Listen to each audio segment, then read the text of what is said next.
தமிழ்நாடு திரைப்பட இயக்குநர்கள் சங்க தேர்தல் இப்போ நடந்துகிட்டு இருக்கு. இது வரைக்கும் கிட்டத்தட்ட ஒரு 800 வாக்குகள் பதிவாயிருக்கு. மொத்தம் வாக்களிக்க தகுதியானவர்கள் வந்து 2031 பேர். இதில் வந்து நாங்கள் வந்து புது வசந்த மணி அப்படின்ற ஒரு பேரில் என் தலைமையில் ஒரு 21 பேர் நாங்கள் போட்டியிடுறோம். தலைவருக்கு நானும், செயலாளருக்கு ஆர்.கே. செல்வமணியும், பொருளாளருக்கு பேரரசுவும், துணைத் தலைவருக்கு கே.எஸ். ரவிக்குமார், ஆர். உதயகுமாரும், இணைச் செயலாளர்களுக்கு ரமேஷ் கண்ணா, மனோஜ்குமார், ஏ. வெங்கடேஷ், சோழன் உள்ளிட்ட 4 பேரும், செயற்குழு உறுப்பினர்களுக்கு சுந்தர் சி, எழில், டைரக்டர் ஆர். கண்ணன், லிங்குசாமி உள்ளிட்ட ஒரு 12 பேரும், ஆக மொத்தம் 21 பேர் போட்டியிடுறோம்.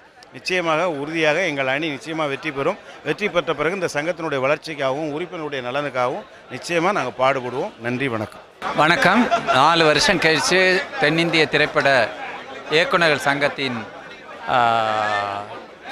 தேர்தல் இன்றைக்கி நடந்துகிட்ருக்கு.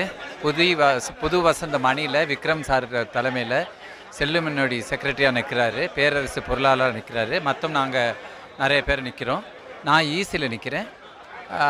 எண்ணிக்கை இல்லாத மாற்றமாக 2 அணி நிற்கிறதா உங்களுக்கு தோணும், ஆனால் அது 2 அணி கிடையாது. நாங்கள் எல்லாருமே ஒரே அணி தான். பட் இந்த புது வசந்தம் அணியில் என்ன ஸ்பெஷாலிட்டினா நிறைய நல்ல விஷயங்கள் பண்ணியிருக்காங்க. அது மீண்டும் தொடர கண்டிப்பாக இந்த அணி வெற்றி பெறும்னு நினைக்கிறேன். எல்லாருடைய வாழ்த்து இருக்குது. தேங்க்யூ.